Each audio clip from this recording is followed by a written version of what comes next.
it's all about competitors. I love Michael Jordan. And I feel like even if it's on what's going on in society, you don't want to draw attention away from that. If you're right there in the title hunt, you could be on the platform to draw attention to it. Yeah, that's what LeBron will do, you know. Right. No, that's a good point. That's a good point. And Rob tried to change the subject, but all I can say is the Pope strikes again. The most inconsistent brother of all time. Thank you for calling him out, Marty. We're gonna wrap that. Marty, you have some nerve, man. Radical. You know, your son River's probably looking at the phone saying, Dad, how could you? What's wrong with you, Dad? Thanks, River. River, have my back. Credit scorecard. You can not discover it includes your FICO credit score, and checking your scorecard will not hurt your credit. Learn more at discover.com/credit scorecard. Limitations apply. Rick, welcome to the Odd Couple, brother.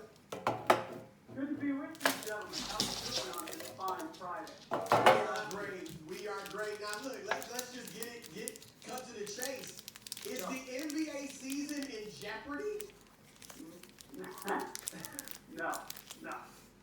No, this is a, you know how we call the Last Dance, a Michael Jordan production? I would call this story a Kyrie Irving production. Wow. I don't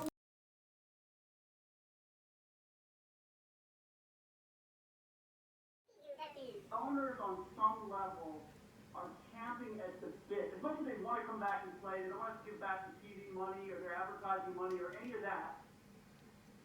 I assure you that there are owners that are not happy with the fact that players, the top players, are now making so much money that they unilaterally decide, I'll take less, or I'll do this, or it's the money's gotten so exorbitant that the top players have an authority and a control that they've never had before. And the owners, at least some owners, are uncomfortable with that idea because they now have to share the power. And I guarantee you they'd love to get that power back.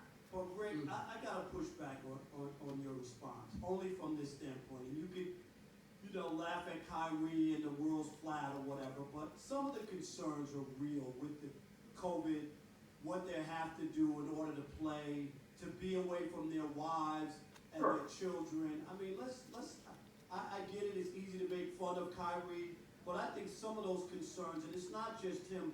Chris, who was the other one you said who had the emotional, well, it was George Hill, but there's some other issues there. And I think your response is a little flip for what you're asking people to do during what's going on with the pandemic and the protest. Well, let's be clear. I'm not saying that the hardship of doing this is at risk, but you know what? When you don't want to be in this bubble, then things are going to, there's no guarantee that you're going to have next season start on time because you're going to have to be negotiating everything. And who's to say we're going to have a vaccine in place and anything's going to be different next December, appreciably different than it is right now? I'm not saying it's not a hardship on the players, but if you take a step back and you look at the realities of the situation, they need to find a way to be able to resume play in order for the league to function, not just now, but next season. And that's just the harsh reality of it. And players always get the short stick. But in this case, the alternative is the unknown in terms of when you are going to play again. And it's not like you shut it down now and you're guaranteed to be starting next December. Rick, one thing they're also saying is that if you test positive for COVID, you're out, right? You're out for the rest of the... I thought they were going to quarantine you. You're out in terms of being able to play. Right, but I mean, is it only for 10 days or is it for the rest of the quote-unquote season? No, my understanding was it was a limited time. That they would okay, that makes sense. Because I thought the same thing, that it would be 10 days. But then I saw people saying, if you test positive, you're done for the rest of the year. Which didn't make sense to me because it was like, what if LeBron gets it in the fourth game of the season, but he's he's standing up on the basis of the bubble, he's really should be the one leading that charge because he's not playing it anyway. Yeah. Well, that is the part that's the serious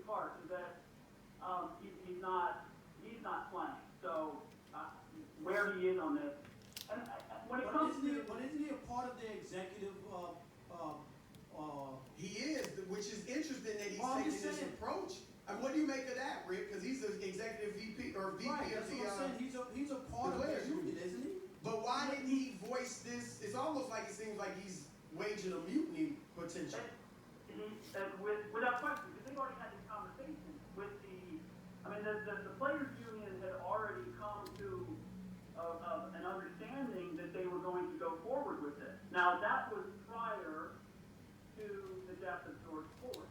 So, but I guess for me, the platform and the ability to speak is far greater if you are playing than if you're not playing. I understand the issue with the idea that the league is predominantly black and players are going back to work and they're suffering the hardship. I guess I can see that argument. Look, this is the truth of the matter for me, and it goes to whether the four guys standing up at the ESPYs or whether all the protests that we have. The bottom line is that if something is going to change, this is the very tip of the iceberg. Whether guys come back and play or don't play, it's a matter of we need to vote the right people into office. We need to clean up our law enforcement. We have to have a complete social reset in our perspective in race relations. Maybe 100 players on that call. Is it a possibility July 30th? Is that pretty? But for now, there's no question, and the league expected this, the union expected this, that there would be players who, for a variety of reasons, would not want to enter the bubble. But there comes a point where the league has to start imagining how many players it would take to stay home and how many elite level, upper level players in the league it would take to stay home for the league to have to reconsider whether they're going to go forward with restarting the season in Orlando. It sounds to me, and I've been reading most of your work, that the superstar players, LeBron James and the like, they're all in. They are good to go, and that it's other players, led by Kyrie Irving, for example, who's injured and can't play anyway in the bubble, leading the charge against it. Steve, there's no question that among the elite players on the contending teams, they've been pretty solidified in wanting to play, but that won't be enough for the NBA. And Steve, there's a real conversation going on among players. I've talked to a number of them, both black and white, who are looking at the idea of what is the best way to be able to continue the conversation on racial equality that has been ongoing in the league. The world's eyes are going to be on the NBA. It's going to be beamed everywhere. The ratings are expected to be significant, and this would be the best part. Have really got to take inventory on where their players stand and moved on from in terms of players,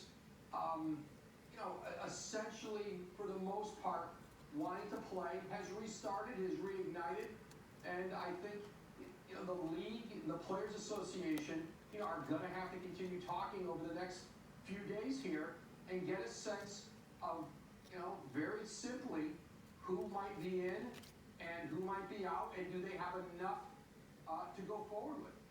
Still hoping for NBA basketball July 30th, although it looks to be a little more cloudy at this very moment. Woj, thanks very much.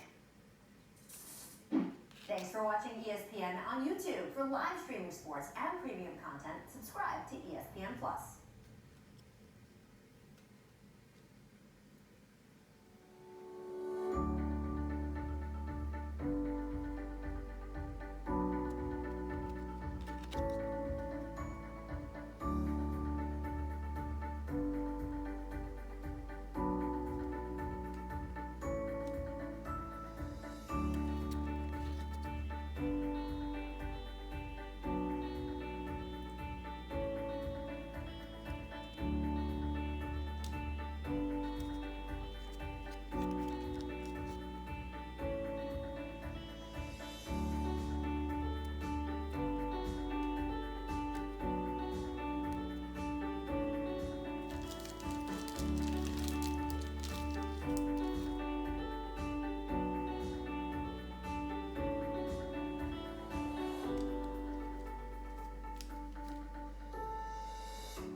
restrictions to their lives in the proposed or has emerged as a leader in all this. Well, what does this tell you?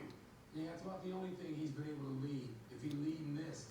Tony, there are concerns. There's serious concerns about how you function in this. Who's allowed in, who's not allowed in, are you allowed out? How do you see your family?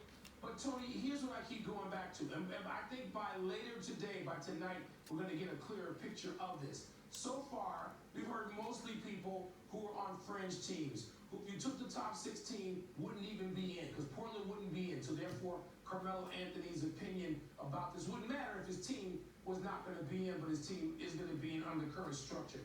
But Tony, have we heard from LeBron James's team? Have we heard from Kyrie Irving's team? Have we heard from Giannis Antetokounmpo's team? These are the same questions I asked yesterday.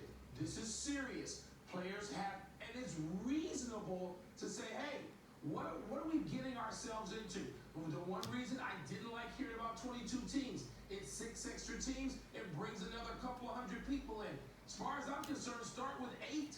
Start with 4 from each conference. That shortens the time, it lessens the number of people, which lessens the concern, Tony, at least in theory. So I think we're going to hear a lot about this, but I want to hear what the players think who have a real shot at winning. Kyrie Irving, if Kevin Durant said he was going to play, Kyrie Irving be singing a different tune, in my opinion.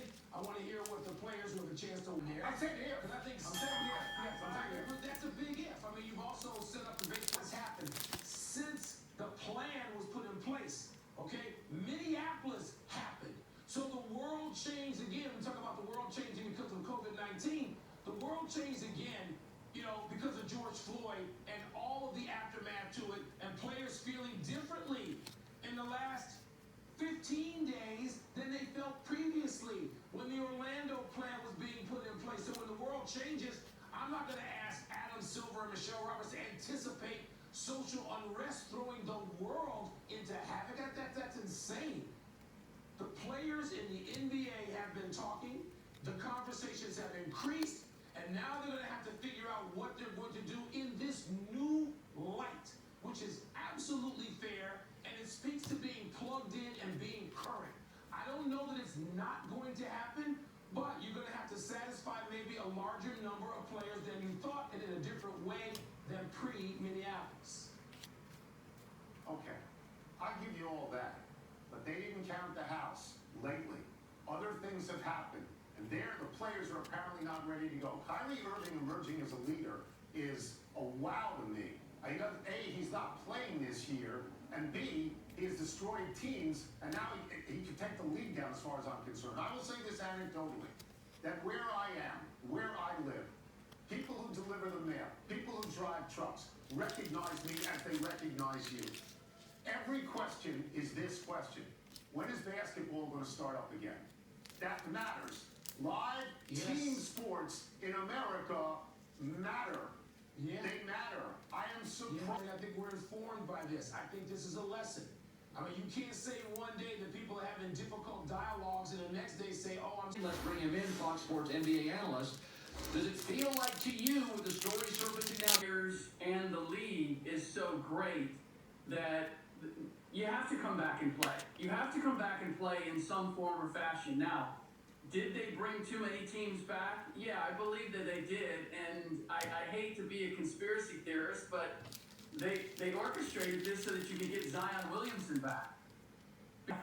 How much of Zion Williamson are we actually going to see when we see everybody back? But the reality of it is that if they had not come back and played, and they didn't get a certain number of games in, that the owners would have gone back to the drawing board and said, if we're not playing, we are taking such a financial hit, and our salary cap mechanism for next season is so problematic because so many teams will be technically over the cap or paying the luxury tax. We're going to have to tear up the collective bargaining agreement and start over. And nobody wanted to see that happen because that honestly would put next season in jeopardy. This is always the problem, though, when it comes to players not feeling like their voice is heard. Since I've been covering the league, this has been a problem with the rank and file. The Kawhi Leonard They all want to play because they have something to play for. They have a championship to get out of this. The vast majority. Michael Jordan had an incredible close relationship with the late Commissioner David Stern. He did matter more. He changed marketing, he changed ratings, he changed net worth of franchise owners. Do we still believe that LeBron is all in? I do believe that he looks at this and says, I don't know what next year will hold.